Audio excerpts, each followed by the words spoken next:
your Christmas? It was great. It was Yes. very tiring. Yeah. I got food poisoning. You have had the poisons for a little while. We were gonna record last night. Every fucking episode. Why has one of us been sick lately? One of us is bitching about an ailment that we've had. Dude, it's bad the time of luck. year. Like, everybody's sick. What'd you get for Christmas? I got some cool shit. I got a really nice... I've needed a pair of rubber boots for my farm life. You did get a nice pair of wellies. They're cute. Yeah, I'm very excited about those for my chicken work and my compost work and shit, because I'm a farmer now. You are a farmer now. And you got you some farmer boots. That's all I needed. And so I got some boots. He nailed it with this. Because all right, I love blankets. It's not a surprise. It should never be a surprise to anyone. Who doesn't love a blanket? But though?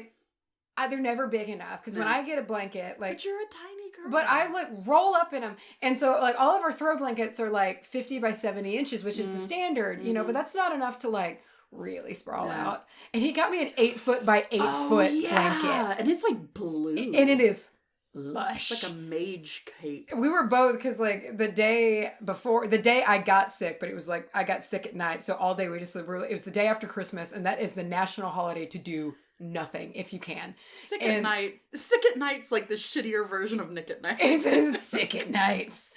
And it's like a bad porn channel.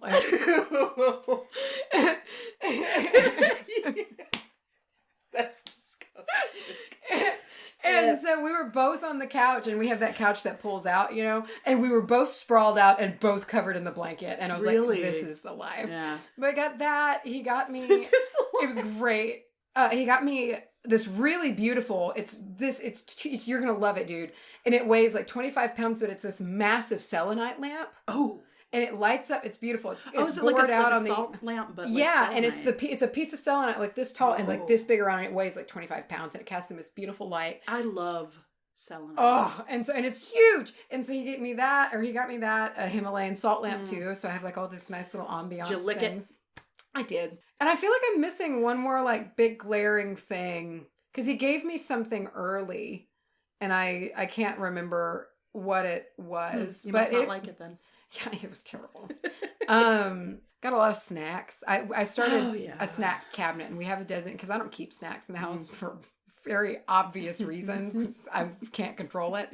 So we never have snacks ever. And so now we have this little corner, and it's also our liquor cabinet. And in the liquor cabinet, tucked in the corner, all the goodies, is a big box of chocolates and some chocolate Santas and a couple of Terry's oranges, because those are the best. Okay. I want to talk about Terry's oranges. What are you going to do to me? No. What are you going to do to me? Are you going to disappoint me? No. Okay. I'm not disappointed. Because Hunter hates Terry's chocolate. What? Oranges. I know. Let's kill him. I know. Also, there's a few things. I know. There's a few things that I will allow myself once a year. Yeah. Not because I'm calories, but just because they are so special. It's sacred. And a Terry's chocolate orange at Christmas is absolutely. one of those things. Have you ever dipped one in coffee? Or dropped a wedge in your coffee and stirred it in? That would be fantastic. Oh, dude, it'll change your life. The other one is Cadbury eggs. Oh, yeah. And I only want those at Easter. Yeah. And I want no more than 2. I get one a year, and I make it it's an event. I put it in the freezer, and so it takes a long time to eat it when you do that. And so it elongates it to a 2-minute affair, and it's okay. I know that Cadbury eggs are a polarizing topic. Yes. Probably because of what I'm about to say. Well, they used to be better. Well, I don't like them cold because I love to tongue slurp the snotty middle. I like them to be cold because then you carve out the middle like Play-Doh with your tongue. It's still a texture thing. Oh. It's like a tongue exercise. Learning every day. We're going to lose so many listeners this episode who are just grossed out by us. Okay. Anyway, let's go back to our podcast. How was your Christmas? Christmas was phantasmo. Mm-hmm. It was nice. I got to spend a lot of time with my parents out in the woods. That's always nice. We had fires and drinks, and it was just a good time, dude. Good time with the rinse. Good time with the rinse. And, and Clarky was with us, and he made the most bomb-ass brisket. He can cook a brisket. He can slam a brisket together. He And he slammed a real good one together. Did it slap? It slapped. Mom got me a gnome because she knew. I need a gnome. And he's cute because he's not like a regular gnome. He's a cutesy gnome. He's meditating. Oh, and cute. He's in his little like meditation position. I need him. And there's a bird coming out of his beard. And he just looks kind of like stoned and happy. I gotta get him. And Clark got me a Slytherin shirt, which I am so pumped about. I liked that. And let's see. Oh God, he also got me the thing that I feel like I should have seen it coming because I've been talking about it nonstop. But he got me the Elder Scrolls cookbook. That's fun. So I've been like a lamb stew. I mean, just honey nut treats and sweet rolls and things like that. I feel like a kid. I fell asleep reading that the other day. That's like cute. I had it. I just read it until I passed out. So it was a good Christmas, man. It was a very good Christmas. It was calm. It was 70 degrees. Loved that. It was a little warm. Warm and sunny, man. It was primo. I saw a mosquito. The wasps were out. They were The out. red wasp. Hunter was not happy about that. Like, Did he have his hat? He had his hat. He many a wasp fell to his hat. Macy's bow is deadly with a hat. With a hat, man. He'll kill anything. He'll kill a person. Kill anything. A bear? Just swat it real good with a hat. Takes it right out. And then we've lost all the vegans. Salt and sage. Salts. Oh God. Okay, what are we here for? All right. Are we going to talk about Love Island some more? Oh God, we should. Listen. I got a lot to say about feelings. Love Island. God. It's in my brain from the inside out. It's just chewing my brain from It worked its way into my heart. It's my like an heart. amoeba. And then it went through my brain. And it blew out my brain. And it blew out my mind. It blew my mind and my brain. Is like an almost direct quote from the show. That's the new way that I want to talk about anything that made me feel went into my heart, went up to my mind, looped around and came through my mind. Right. Blew my heart and Tap my mind. danced around in my brain. But can we talk about the majesty of bricking it? Oh, bricking? And people from the UK, will you confirm if that means shitting yourself? Because we assume it means like shitting bricks. Yeah, like I'm gonna shit a brick. Like when they're really nervous, they're like, I'm bricking it. I'm bricking it. You bricking? I'm bricking it. That has to mean shitting. That has to be also. And I love it. Should we be ashamed of our British accents just now? Yeah, absolutely. Have you? It's like when English people do a Southern accent, like on The Walking Dead, like Andrew Lincoln when he does his like Georgian accent. It's like close but no cigar. But dial it back just a bit. Coral. Okay, we gotta do our topics, man. All right, what are you talking about? Listen, I have a non-topic topic. I love those. Discussion time. It's a discussion time. I was moved. I got the spirit to talk about. Well, this is coming out on the 1st, first of all. So it's a Happy New Year, by the way. Sorry, guys, that we should have led with that and not talking about Love Island. Love Island. We literally immediately began with Love Island. Happy New Year. It's the first day of the year. I want to talk a little bit about, I just kind of got to thinking about it was actually like resolutions that brought it on. I thought about, I don't really want to do a resolution. I'm not about it. But then I thought about what that meant and like starting fresh and things like that. And just kind of deciding, today, just do it. Mm-hmm. Yesterday, you said tomorrow. That kind of thing. Mm-hmm. Motivational posters. This is a motivational TED Talk is what it is. Great. What are you talking about? My shit can actually kind of tie into your shit, which is always fun. I love it when our shits tie. I do too. Tying a shit. I'm talking to you today. Can't do it. I went on the upswing. That didn't work. About Lapis Lazuli. Okay, yes. And it really, I think, the rich man's soda light. Apparently. Honestly, yeah, it kind of is. And so, I don't know too much. I have my set crystals, of course, that I go to that are the ones that call to me. But I've just been hearing a lot about Lapis Lazuli, and I love the name. I feel like Lapis is one of those for me. I can see that. And so I just kind of wanted to talk about it. And I saw someone posted in the Coven, like, I don't remember what it was, but it seemed like people were wanting a little bit more crystal talk. And I was like, I'll pop that in there. But I love the color, and the history of lapis is really, really interesting. So, but some of its uses can be really good for this time of year, this like resolutions and looking into yourself and what you want to change. It's really, really good for that. Well, that's also, I mean, that's the time of year that we're in, man. You know, that's the dark half, is the planting and the getting ready and the planning and all of that shit. Not planting, but the preparation for planting. You feel me. So I feel like we've got a good uplifting. Oh yeah. A motivational, a really fit episode. Fit. Can someone from the UK clear something up? Oh God. But really though. Okay, so in this show, they were describing each other as fit. And first of all, they're all physically fit. They're all physically fit. So is that what that means? But like they're so fixated on it. Like everything. Yeah, you know, she's real fit. It'd be like, oh, there's a lot of fit. Well, yeah, you're really fit. It's like fit. It's like and it could just be they're all shallow. They're on this show. Super shallow. Or maybe fit like slang for where we would say like cool. Yeah, that's like kind of what oh, they're cool, you know, like or like hot maybe even just like I'm kind of wondering that too. I hope that's the case because otherwise they're way too fixated on each other's like bodies. Well, that one guy did say that his two qualities in his ideal top-notch blonde girl and gym girl. Blonde gym girl. Great. Checks all the boxes. I'm talking about starting fresh. Okay, so like I said, the new year kind of got me thinking about this concept of starting over, starting fresh, and how important it is to keep moving forward, kind of move on, or else we get stagnant. Yeah. That's awful to realize that you're in the middle of a rut. Yeah. And we've all done it. Yeah. And I mean, even if it's in a small way or just like one section of your life, like career-wise or relationship-wise or whatever, it's just that feeling of like, what do I do, man? Like, I don't know what to do. And I think that a lot of it is making the same choices or the same, maybe not mistakes, but the same actions again and again. What is the saying? It's like insanity is doing the same thing over and over again. But expecting a different result. Yeah. It kind of falls into that because, and I've said this before, and I always feel like this like, it comes out of me as like this like bodybuilder voice and I hate it. But like complacency breeds atrophy. Yeah. And I so believe that, you know, and it's like really because when you become complacent, you just kind of deteriorate. Yeah. Everybody's had that moment of being like, oh, I got to change something. Undeniably, there's a moment of comfort in that rut because it starts off as rest. I think. Yeah, and that's how it begins. Yeah, it starts as a comfortability. You get cozy. But it's kind of like a relationship, you know? You can get super comfortable together, and that's nice. Like, that's the nicest part.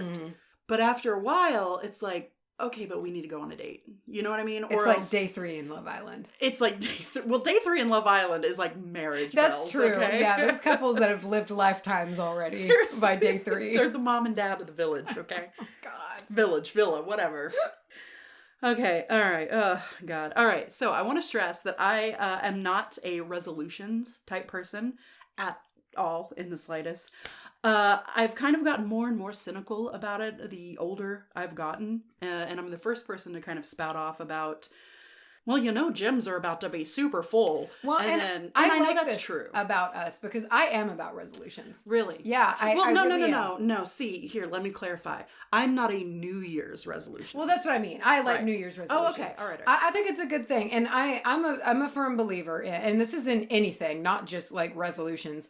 You can have too much of a good thing. Yeah. I think you pick max 2 things. Right. And, you know, and I think the biggest thing that people set goals destined for failure. Yeah. You know, and like last year, my goal was to become better with plants. Yeah. And I did that, but I didn't make a cage of a goal that was like impossible. Yeah. You know? Because what does better mean necessarily? It's just like, you know, that's something that's doable. You're not changing your whole life in a year. Yeah. Because a year is no time. Oh, not at all. And then by leaving it open, and I go more into this, but like leaving it open by just saying getting better. That means you could learn one thing about a plant. And then at the end of it, you feel like I did that. Yeah. And you don't feel like, well, I failed. You know?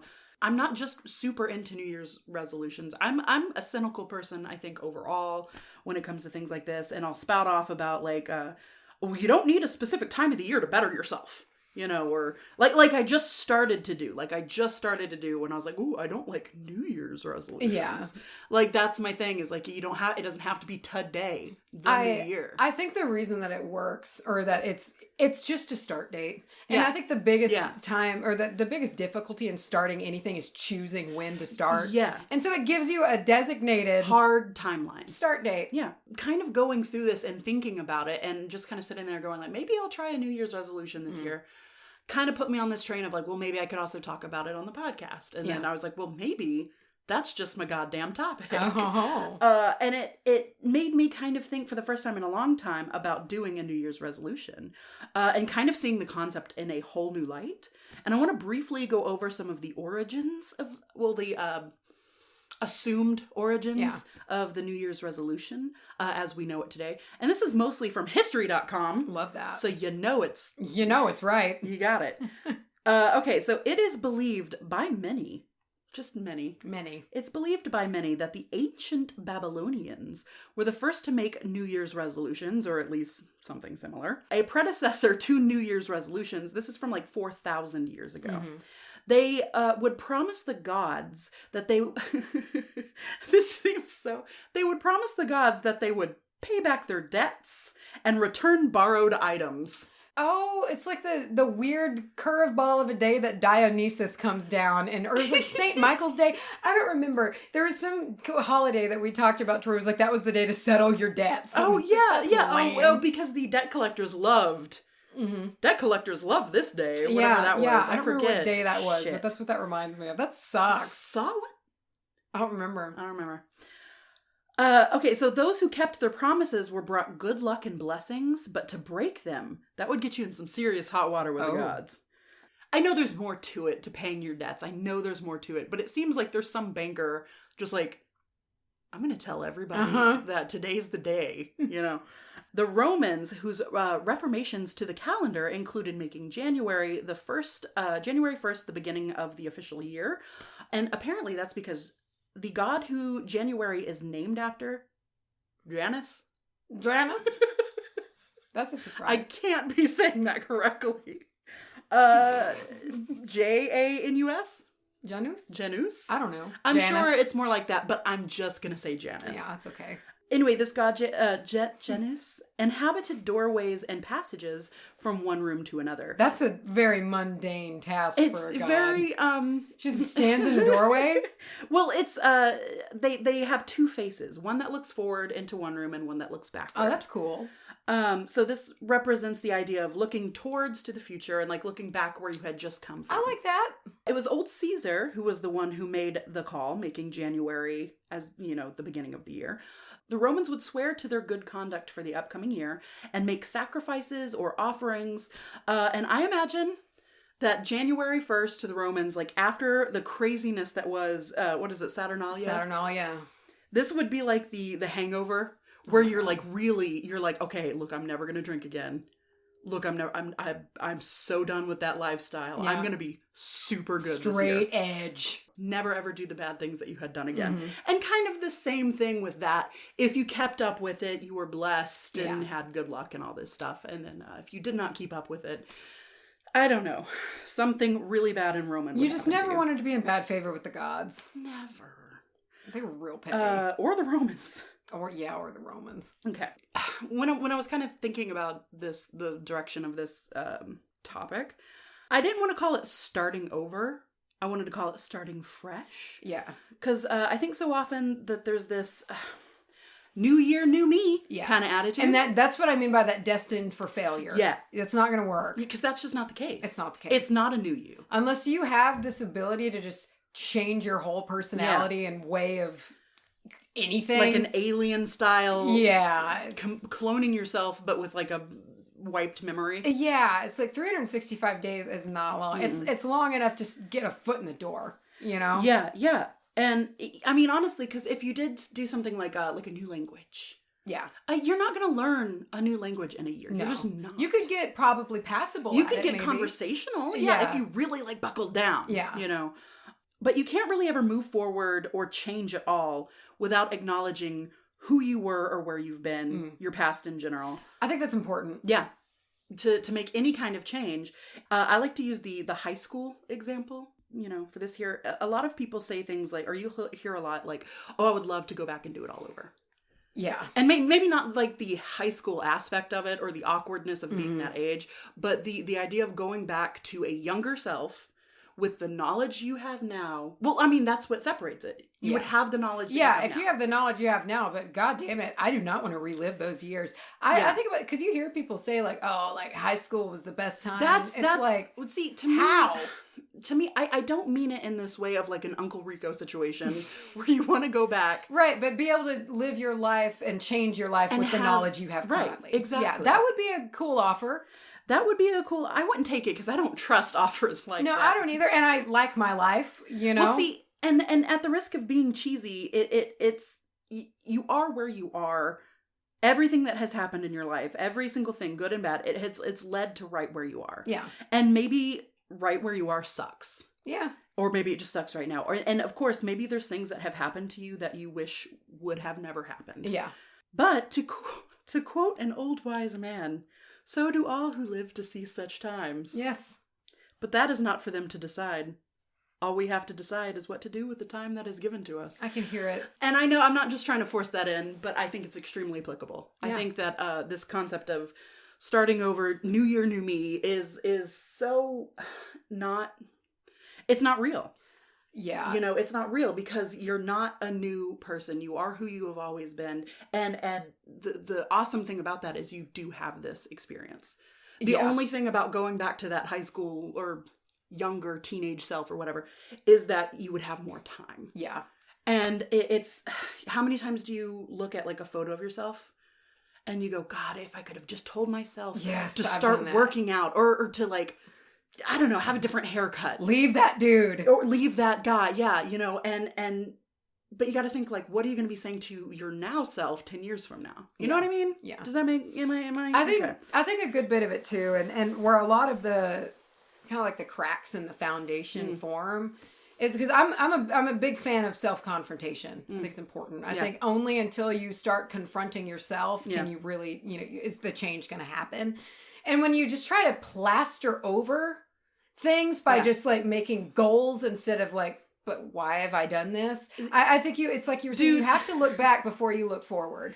It is amazing how much we're on the same page here. I think I say like exactly that. Really? Yeah. Well, that's what it's like, and because that's going to fail. Yeah. It's not handling the reason that you were in that spot. Right. You're not and we hear like as witches, we hear a lot of this, like, I'm letting go what no longer serves me. And I'm honoring my past.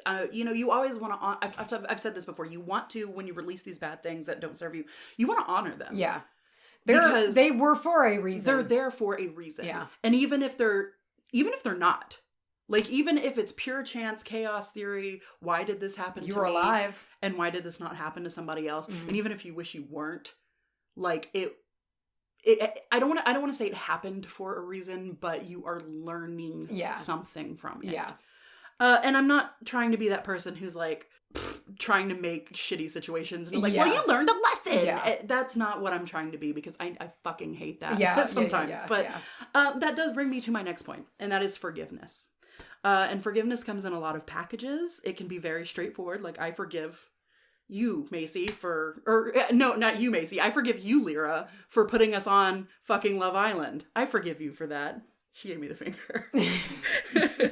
Or it can be a little bit more tricky, like I forgive myself for XYZ.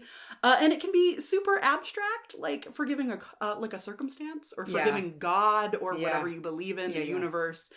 But you can't move on without forgiveness. And that can fucking suck. And I've had times where the concept of forgiveness, like just thinking of forgiving somebody, usually somebody or even myself, has made me feel so mad that I have felt sick to my stomach.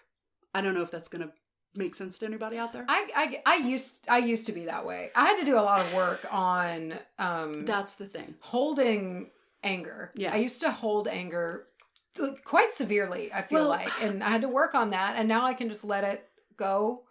But it took years. Yeah. It took years to be to where it's like, no, it's not worth the effort. Right. It's not worth feeling that way. But I mean, it's hard. And there's a little, it's hard to understand the separation of forgiving somebody and absolving them. Yeah. Yeah. You know, forgiving somebody, you can forgive somebody. And so, okay. Like if somebody's in a situation where they have a really shit parent, you know, and they've really hung on to things from their childhood that has affected them in their adult life, and they are very angry at this parent, that you can forgive them and understand ultimately, like, our parents are just children that are older than us, or everybody's just older versions of kids. I do realize as I'm getting older that nobody actually knows what to do. Nobody has anything. People just flail around every day and hope just it works. Try to work. Yeah. But you can forgive, in this scenario, this parent figure, but also say, I need to cut you out of my life. Yeah. You know, and you need to say that, like, I don't like you. Maybe I don't even have love for you, but I forgive.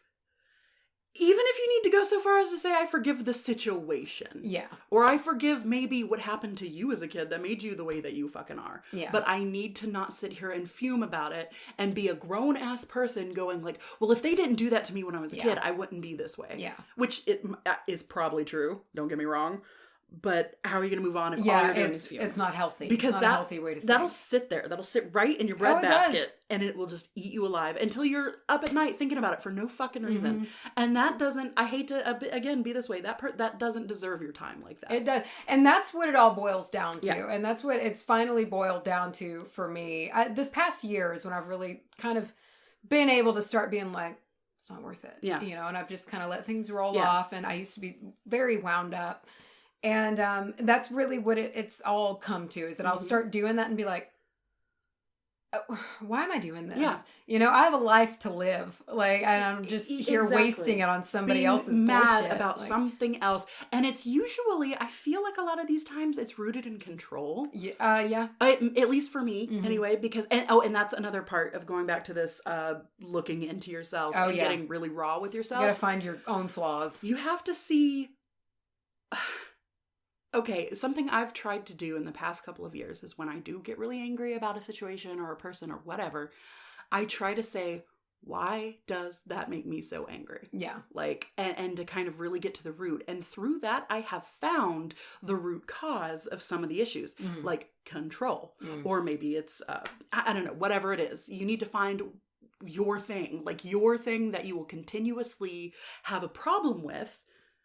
Because if like me, if control, like now the next time somebody, I don't know, tries to control a situation and I feel like I have no control, instead of getting pissed off about it, I can, you know, excuse myself from the situation or whatever, because I know that that's a thing for me, right? You just need to find the things that are continuously going to keep happening for you and figure out what to do about that. There's actually there's a Mountain Goats lyric that just resonated, just like popped out. It's like there's always what is it? There'll always be a few things, maybe several things that you're always gonna find really difficult to forgive. Oh, that's true. So I just think, you know, you got to find your little grains, your little irritating grains that get to you. Forgiveness. Does it mean having to say sorry? It's more than saying sorry. Sorry. So forgiveness in general, forgiveness and going back to the example of like cutting that parent or that person or that situation out of your life. If you found like maybe they're the root cause of your irritation, they're your irritation grain. Forgiveness and grieving can be like one and the same. Yeah. Your forgiving process and your grieving process can hold hands. Oh. They can keep each other company while you're super bummed out for a while. We've got to stop watching Love Island. I feel like we just have these stupid little... You think forgiveness and grieving would have a hot tub date? Yeah. Uh-huh. God. Would they cuddle in bed? Oh. Going back to today's topic. Thank goodness. Love Island. No, so I'm really talking about self-forgiveness for today, and not one of those more abstract forgivenesses. Forgiving the past you, or maybe who maybe didn't do so good at those resolutions, say last year, or who maybe didn't do good at resolutions at all, like myself. Or if there's been something that's been like a lifelong struggle that you can that you constantly tell yourself is your fault. So like I want to use the classic lose weight example. That's a big I want to probably the most common, like, Yeah. New Year's resolution, or at least one of them. So many people set this, like you were saying, they set it as a hard number. Oh, yeah. 10 pounds, 20 pounds, whatever. I need to lose 10 pounds a month. Yeah, or before April. Yeah, it's like, maybe you don't, or maybe you gain it back. And it's suddenly this failure. It's this thing that you didn't do or you couldn't do. There's something that I've talked about before with my counselor that's really changed my outlook on stuff. I would say I can't a lot. I would say I can't do this. And she was like, okay, I want you to work on, instead of saying can't, say I don't want to. And then you kind of put it together. And then it's changed not only the fact that it's clarified for me things that I actually can't do, because I say, okay, I don't want to do this. And you're like, no, I can't do that. Like, this is a can't for me. This is an actual can't. It's drawn this line, but it's also made me feel less bad about saying I don't want to do something. Yeah. Because I'm like, I can't do this. No way, I don't want to. And you know what? Fuck it. No, I don't want to. I don't want to. Yeah. And sometimes it does go, okay, well, I don't want to, but I should, or whatever. It just helps really clarify. Yeah, things. you think about the situation a little bit deeper. But it is so easy to take that and turn it back into a can't. Mm-hmm. So if you didn't lose 10 pounds, I hear people say all the time, like, I have this last 20 pounds that I just can't get rid of. Or I've been working with the same 10 pounds for 20 years, you know, and I can't do it is a thing. And you kind of rinse and repeat that for years and years and years. Up until the past 5 years or so, every year I made that goal. I made the weight loss goal. And it got to where it was something that I knew wasn't going to happen. You know, and I'm putting new in quotes here because I didn't know shit for certain. Yeah. You don't ever know at the time, this is going to fail. You know, but when you go into it with that attitude of this is going to fail, it's probably going to fail. And there's even like jokes about it. Like you see commercials that are like there's some fast food restaurant, I believe, that had a commercial that was like, come see us after you quit your resolution. Yeah, no, it's expected nowadays, you know, to not make your resolution all happen. kinds of jokes about like, well, for the next 3 months, you know, gyms are going to be super full. I know that's the one example that I always use. Well, and it's very true, Yeah. you know, and one thing that, and this does bring me joy, and like, you know, going to gyms because for people who regularly go to the gym, it is a frustrating few weeks, you know, just because it's more crowded, but it's always such a joy to be it's like July now and some of those people are still there. And that's so nice. And I always do kind of look forward to see like who makes it, you know, and I hate that that's the case, but it's hard, you know, but every year a few more people, you know, kind of make it through, and that's very nice to see. I think there's that version of it for everything. So like with the learning language, there might be a handful of people, but there's one that like really goes, and I don't even mean it in a way of like, you need to do XYZ, you need to stay in the gym, or you need to learn this language. I mean it in like, you could find like a passion that way. Yeah. You know what I mean? You could try this and be like, I really dig learning this language. Or, man, like, I lost weight and I feel great. Or I got healthy and I feel great. And, like, turns out I'm bomb at, like, lifting weights. Yeah, it's just like that kind of rolls back into, like, instead of making such a rigid goal, make it a little bit looser. Yeah. And then you can find your own way as to how to make that happen. Yeah. Work around yourself. Don't set rigid standards for yourself. Yeah. So if you do create that goal that's sort of doomed from the start and you back it up with, well, I've always failed, or it's okay because people joke about it, so you don't really have to try that hard. Ultimately, you know, when it does fail, when it has failed in the past, it's okay because failure is a teacher. And we get to look at we do look at failure with like the same pessimistic tinted glasses that we look at like death with, you know. It's like this horrible thing and there's no good part about it. Failure is like your reset button.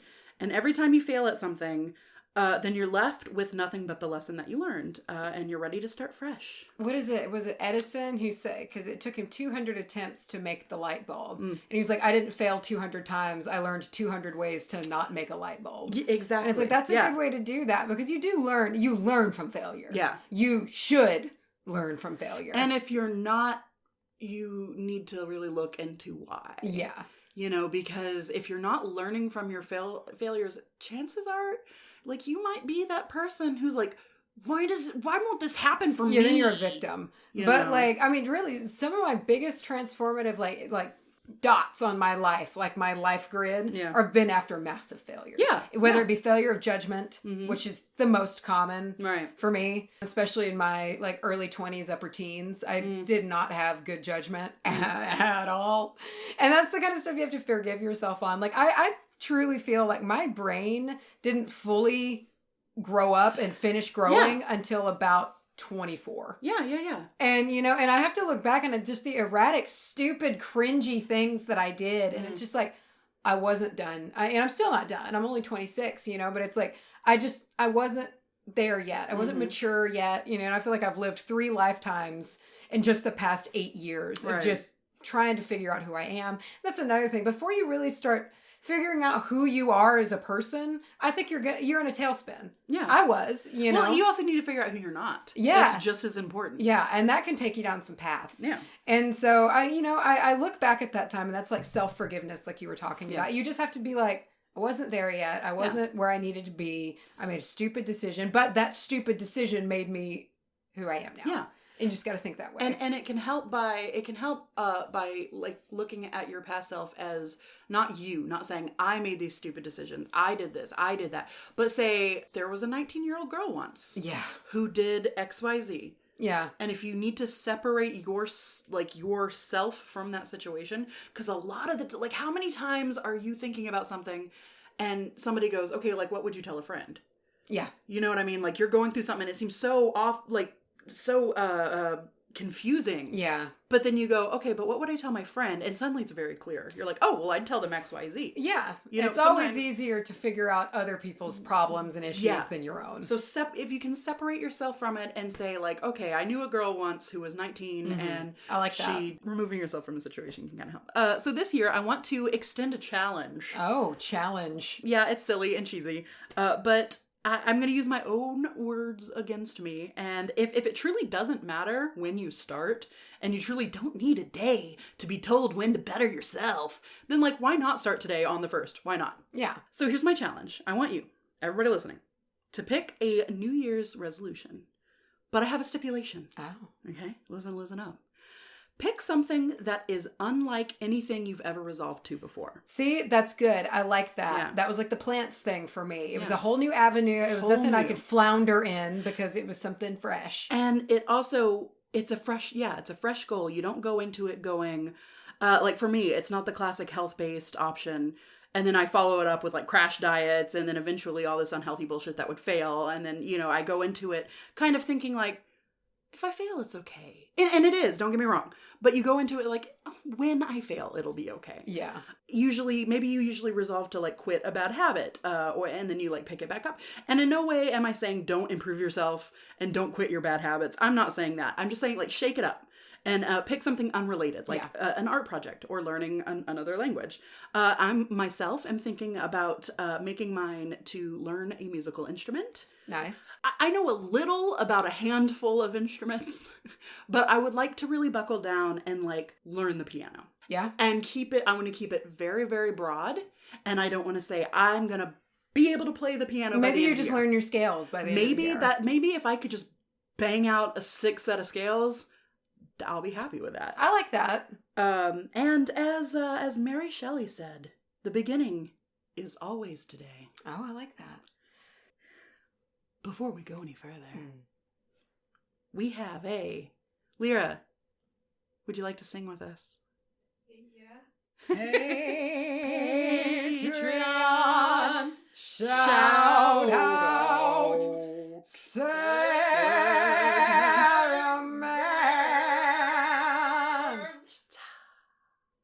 All right, I feel cleansed. I feel like none of us quite were on the same page. No. But because we were all just shifting eyes. Personal style came in and out. But I think it turned out great. It was great. This week's episode goes out to Lindsay W. Lindsay W. What is that song called?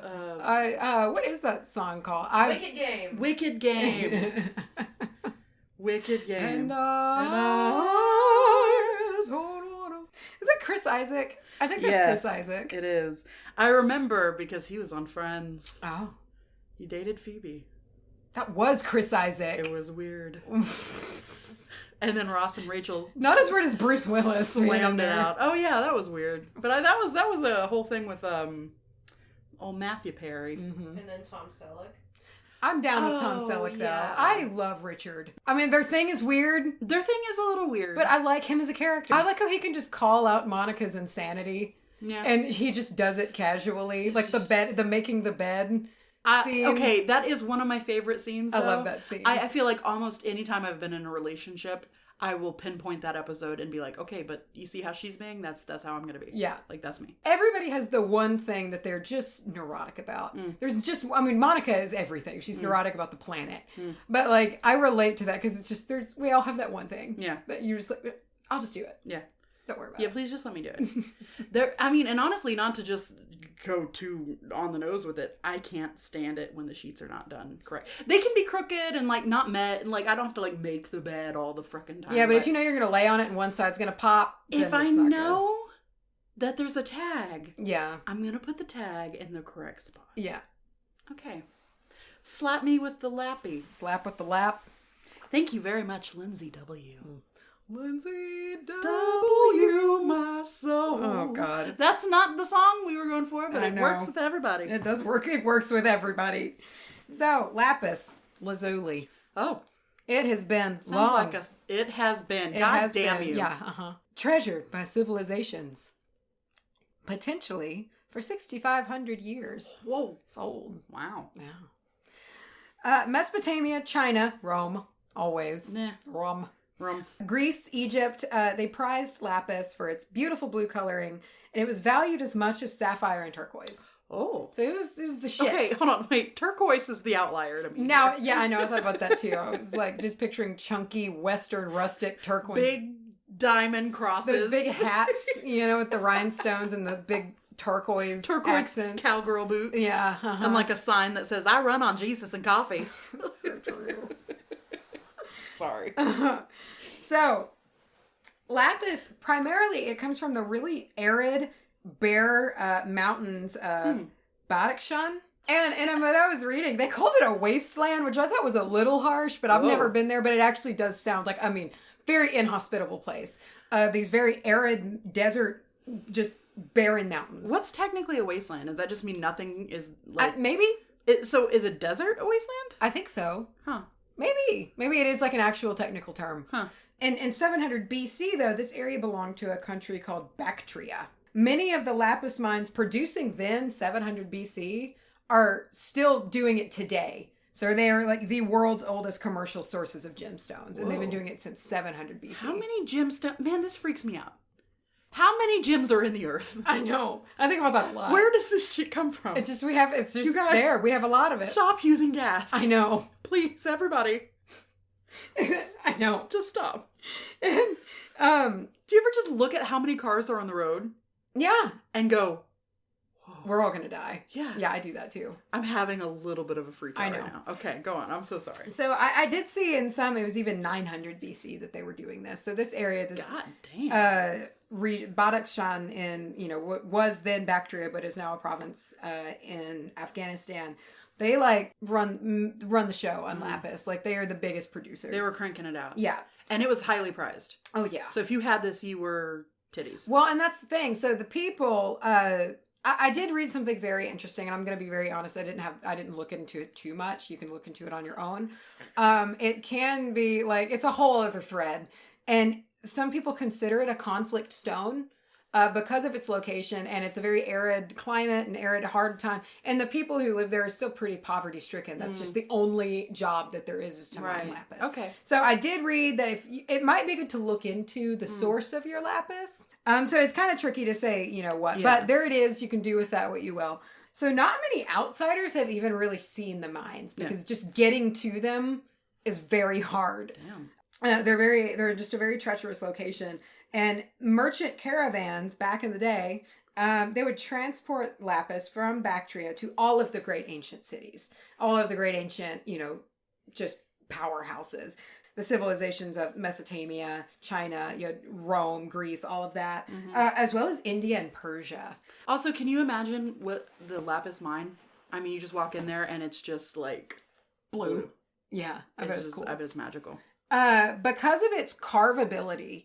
So it's very good. You can carve lapis. It's long been used for thousands of years as decorative ornamental pieces, whether they be wearable or just purely decorative. It's been a big carving stone. It's been. There you go. I'm coming for you. You are coming for me. Happening. You're starting the year. This is a resolution. This is the year. But along with that, it's used in beads, inlays, basically anything pretty. Also including pigment. It was always used as the color of Virgin Mary's robe. It was kind of this spiritual, like, very special color. Like a very heavenly sky. Yeah. And that was from Gia.com. Oh. It's like a gemstone. Gia. I couldn't figure out really what it was. Take that out. Gia. It's from Gia.com. Okay. Take that. The blue coloring comes from a mineral called, you ready for this? I'm ready. This is kind of on the nose. Lapis Lazuli. Lazurite. I think I can't really read my own writing. Now, I wonder, is there a tie-in to like Lazarus? I have no idea. Huh. Okay. So lapis is actually a metamorphic rock. It's a rock. Rock! It rocks! Meaning it was formed by being modified by heat, pressure, and chemical processes deep down in the earth. Yeah. So it's metamorphic. It's not a mineral like most other gemstones, since it is a rock. It's made from multiple minerals. You were doing a SpongeBob. It's a rock. I was actually doing Eldorado. God damn it! Eldorado. Living in Arkansas really broke me on that. The road to Eldorado. He's got the map, and he's like, a great big rock. Oh, I thought you were. It's not a bouldering. It's a rocking. No. Okay. Here's what it's made of. So that mineral lazurite is where the blue agent comes from. But also it's lazurite is in the sodalite family, which makes perfect sense. That shade of blue is very similar. Sodalite's just the bastard cousin. Poor sodalite. Yeah. That was from geology.com. Whoa. Known as the wisdom keeper. Oh yeah, no, big if true. Whoa. Lapis is very effective at looking intrinsically, learning intuitive abilities, or understanding your own intuitive abilities, and inner knowing. And I think that's a good thing. This is kind of where things start tying into New Year's self-reflection and things like that, because I've seen people be very discouraged at, for instance, like, if they don't have a psychic ability. Right. When I started out, like, getting into all this, I was kind of sad, but now I just know that's not my path. Yeah. I can talk to a tree and have a conversation with her, but I can't see spirits. Yeah. And that's fine with me. Right. But I think, this is a good stone for that. Meditate on your gift, because you do have one. Everybody does. Yeah. But it just might not be the one that you wish you had. Yeah. Or you love to have it later, but you don't realize how great it is now. Yeah. So it's good for that. It's kind of looking into inner knowing, your own personal wisdom, things like that. The blue shade, like sodalite and many other blue stones, is associated with self-expression, which of course associates it with the throat chakra. Mm-hmm. However, this wisdom element really associates it with the third eye. It is a major third eye stone, and also some of them can be kind of indigo blue. So it can kind of associate with that. Just gonna pop off with some lapis, just blast into your own third eye. You become a third eye. It's that movie. It's like when John Malkovich goes into his own John Malkovich portal. This is what happens. Lapis, it was used in pigments and things like that. And I think because of that carvability element to it, like, it can be ground up into a very fine powder. And it was used in the eyeshadow and eyeliner designs of Egyptian rulers, such as Cleopatra. Oh. So she was lining her eyes with ground lapis. Okay, sometimes the makeup of yesteryear is horrifying. I think it's great. Can you imagine? I mean, you mean the effort that just goes into that? No, I mean getting chunks of lapis in your eye. No, it's like very fine powder. Okay, so it was more of a powder. Yeah, they would make oil paint out of it. So you have to grind it up very smooth. So it would be ground up into a very smooth powder and then, like, be drawn. How luxurious. I know. Lyra and me were talking about this yesterday. We were just talking about almost like the de-evolution of makeup. Like, makeup used to be this ritualistic, powerful accent, and now it's like we just do it because we have to. Yeah. But this, I was like, that's special, man. I mean, honestly, you can, in your own little practice, you can make it special again. Yeah. You know? Yeah, I mean, I've kind of done something. I don't wear makeup much anymore, but now when I do it's a whole thing. I do it in a very ritualistic sense. Mm-hmm. The other day on Yule, actually, and it wasn't even good. That has no point. Slap me with your lappy. So it was also added to the tombs of great pharaohs. Oh. Tutankhamun being one of those. It's been.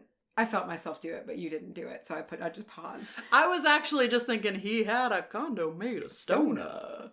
It was added to, the tombs. Oh, yeah. So pharaohs were seen as they were above human. Pharaohs were kind of godlike. Yeah. You know, they were these all-powerful divinity beings. Yeah. And I feel like kind of that it is, by culture after culture, that lapis is kind of this powerful godlike color, you know, and so the pharaohs would adorn themselves in it and things like that. And it's just time after time again, civilizations recognize that color as being special. It wasn't for your layman down in the streets. Yeah. Wallowing in his non-specialness. No, yeah. You put that on and you're like, oh, whoa. Yeah. It's an excellent stone for meditating, especially for spiritual growth and discovery of your authentic self. Oh. You as you truly are. Oh. Unsurprisingly, it's associated with the element of water. Oh. So it can bring that cool clarity, which also makes it good for meditation. Just kind of calm your mind down, be at peace. Yeah, just like the sky and the ocean. Just these vast, peaceful voids of just a big blue void. Yeah. And so, like... and then you can start to panic about that. You're just trapped forever in a big blue void. I'm all right with it. That was from EnergyMuse.com. Oh. It's a classic. We know them. Show. Friend of the show. Friend of the show. No idea we exist. EnergyMuse.com. Lapis is comprised of... So sometimes it has like sodalite in it. Oh. Calcite. And pyrites, which create the gold flecking. Oh. So very nice lapis. Like high quality lapis is like rich indigo blue with these bands or flecks of like gold leaf. It's very, very luxurious. That sounds great. I'm going to get this, all right? Get this. This is great. So lower grade lapis has flecks of white, kind of like sodalite, but not as much white, which is named, they gave it a different name. It's often, when it has a lot of white in it, they call it denim lapis.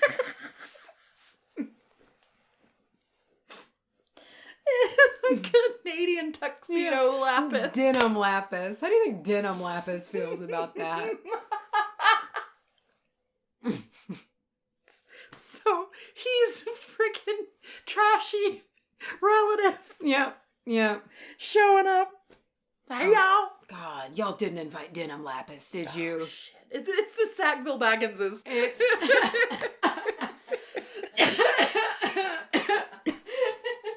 So lapis, I have this in quotations. It was directly quoted from the website that I will cite here in a moment. I have it down here at the bottom.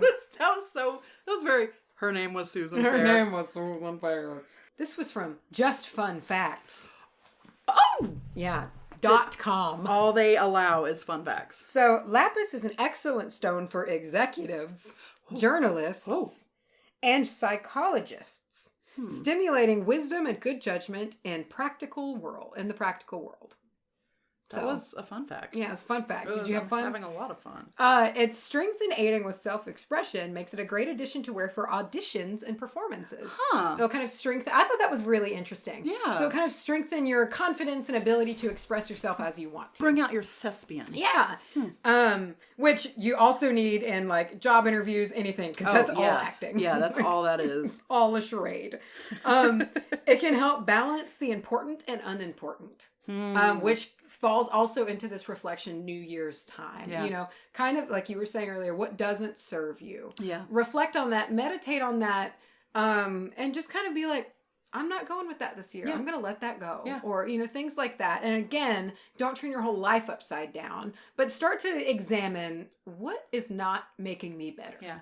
You know? Like a little thing, and I know that this is not coffee and wine and I guess beer snobs. You know what I mean? Who are like people who are really into one of those. Oh, yeah.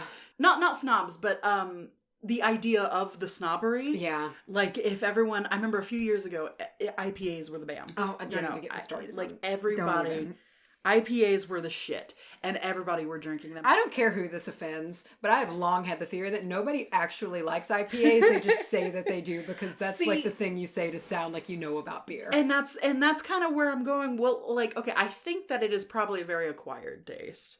I think you could learn to love it. Well, if you like a hoppy beer, you're golden, you know? Yeah. But, like, I don't like a hoppy beer. I don't love an IPA. Mm-mm. And, like, even if this is just the idea, you know what I mean? If you identify, you know, I'm going to drop this charade this whole beer snob bullshit. You know, or this, like arrogance. You know, I have this idea that I want to come home and have a glass of wine, but maybe you just go, I fucking hate wine, dude. Yeah. You know? I mean, like my point here is not alcohol related. It's just, maybe it's a small thing that you're like, this is not me. It's that acknowledging not only who you are, but it's also like knowing who you not. Who you not are. Yeah. Who you not are. Who you not be. It can help identify strengths and weaknesses, aiding in one's own personal journey of self-reflection and discovery. It also could go back into this. Like, meditate on this. If you do decide to do some, like, nice self-reflection, I like to say self-confrontation because I think that's very important. Throw some lapis on your third eye when you do it. Grind it into a powder and do some cool lapis makeup on your face and then meditate. Or just shove an entire one on your forehead. Yep. Tape it there, have it there all day. Tape it there. What if they made, like, glasses where, like, the bridge was made out of, like, that's clever. That'd be perfect. That'd be cool. It's $1 million idea. That's intellectual property trademark. It has strength and protection, both from psychic attack, but also demons. Protection against the third eye, or the evil eye. It'll protect you against your own third eye. No, it can protect you against the evil eye. Oh, hey, look, you always want that. Doesn't hurt to have, yeah. I like to imagine if I felt like I had that, I would just like to put an evil eye back, and then I would just wonder if it forms like this vortex of evil eye insanity. It's like when you face two mirrors. Two mirrors, just point two evil eyes at each other and create a bomb. So here's some deities that you can honor with this. To be. Athena. Hera. Nuit. Inuit. Aphrodite/Venus, whichever, you know. They're the same thing for the most part. And it's the stone of Sagittarius.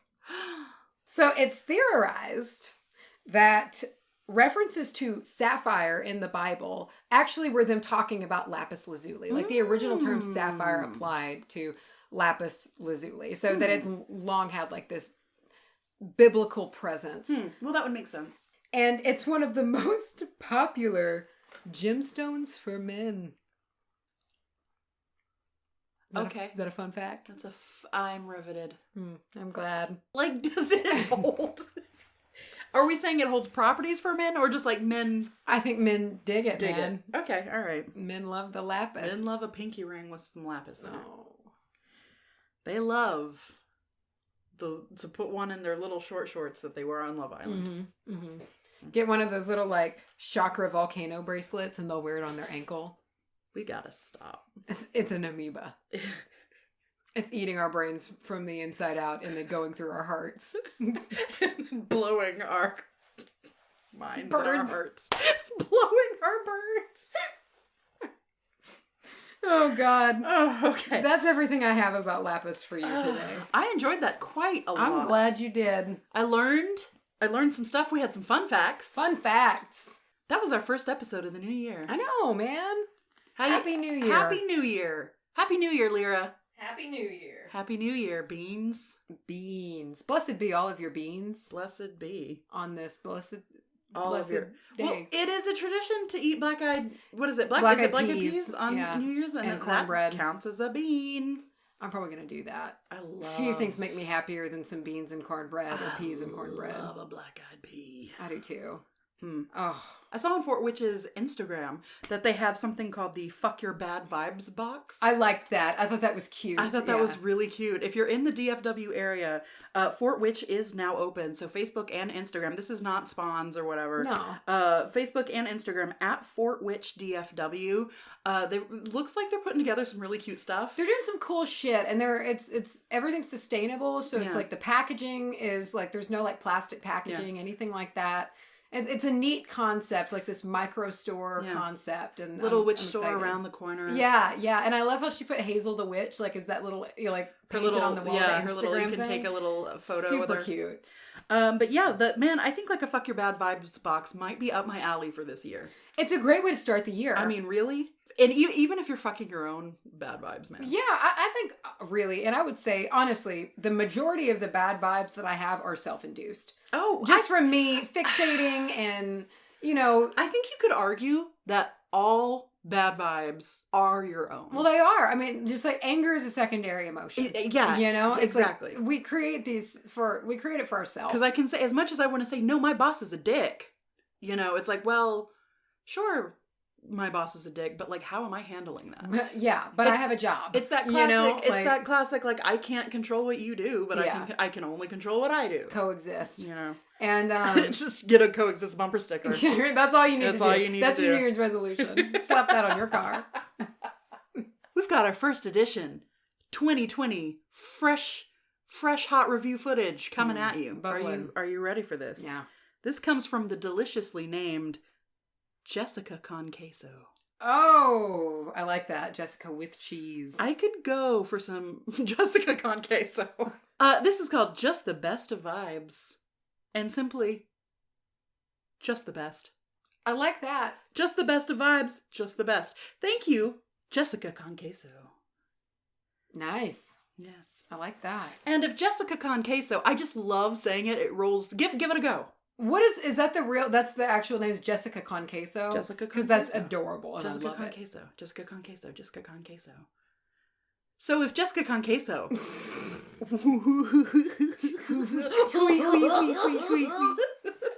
is why I wheeze laugh, because if I don't, that's what comes out. If Jessica Con Queso, or anyone else out there, would like to advertise with the Witch Bitch Amateur Hour, where can they go? They're going to hop on over to advertisecast.com / the Witch Bitch Amateur Hour. Said with confidence, just like I like it. We have one email address. wbahpodcast@gmail.com. Fuck yeah. And Macy, it's a new year, new gem. Oh. What is Jem's New Year's resolution? Not to rot so fast. Oh, okay. Add a little refrigeration to his life. Yeah, maybe he needs to just kind of stem the problem here a little bit. Do you think he wears cargo pants or cargo shorts, obviously, so he can fill the pockets with like cool packs? I could see that. I also think he really likes showing off his little knobby knees. He does. Yeah. He's about that. So they're cargo pants, but they're like a toddler's size. They're chubby's little cargo pants. Squeezes they really get tight. Yeah. Yeah. But he can carry all of his supplies with him. Yeah, it's important. He's practical at the end of the day. All right, rot less. We'll check in with him. He's gonna rot less. We'll check in with him. He's gonna have a hard go with that. I know. We'll see how long he can maintain that. But if you are interested in checking out Jem, that is our Instagram.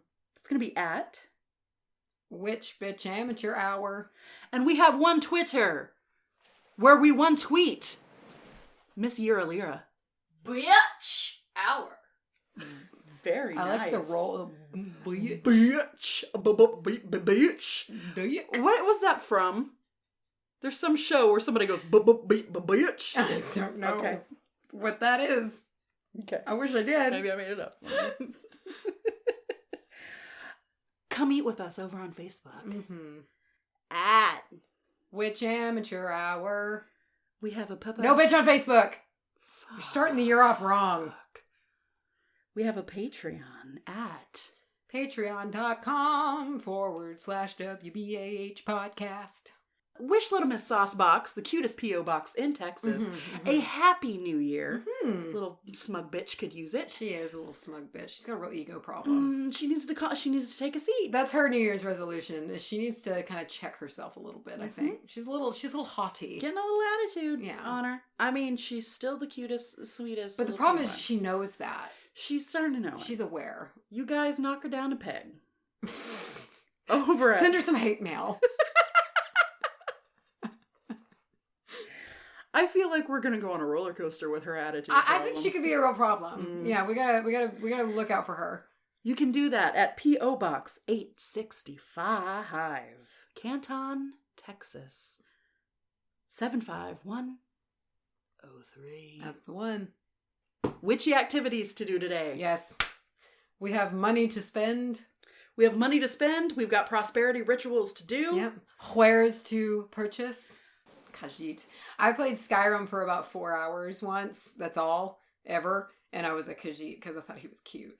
That was my first character, was a Khajiit. I like the little cat people. Yeah. Honestly, same.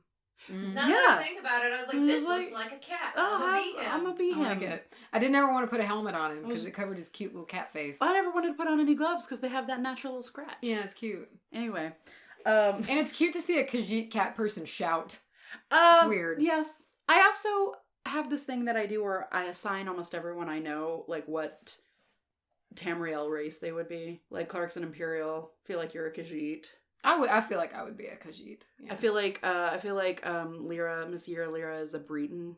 If anybody, I don't know if these words make sense to everybody, but I'm just gonna gonna have to look that up. I don't spare. You're very magical in nature, and I could sit here and talk about Skyrim all day. What would so you be? Instead, a Nord. They love the cold, and they're all about feasting and fighting. And where are Khajiits from? So, they're from a desert. Okay, I could deal with that if yeah. yeah. And honestly, I've just always seen you as a cat, so that's probably that's fair. Influencing my decision a little bit. Yeah. So there's that. We're a Skyrim podcast now. All right, guys. Have a wonderful frickin' New Year. Yeah, man. We'll catch you on the next time. On the what show is this, Lyra? The Witch. Bitch. Oh. Amateur hour. Bitch. All right, guys. Let's go watch more Love Island. No! Jesus!